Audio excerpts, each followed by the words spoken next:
Good morning everybody. Kararating ko lang, galing ko sa palengke. Namili ako ng foods, pork ribs. Magluluto ako ngayon ng sinigang. Eto, magsisinigang ako. Bumili akong kangkong, spinach leaves, saka eto, pork na ribs, at saka mga onions, eggplant, kung ano-ano mga sahog, okra. So, eto, kararating ko lang guys, ang traffic. Super traffic ngayon. Ito, 265. Ayan, mga ano yan, ribs, buto-buto. Tapos, eto, mga kangkong, pag samasamahin na. Mura lang kangkong, nakuha ko lang ng 15 peso ang isang balot. Tapos, yung onions, okra, 10 peso. So, ito, binabudget ko yung budget ko rin.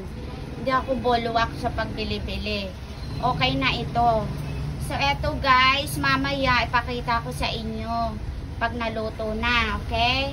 Lulutuin ko na to para makahigop ako ng soup sabaw. Okay, ito guys, see you later. Di pa ako nag-aalmusal.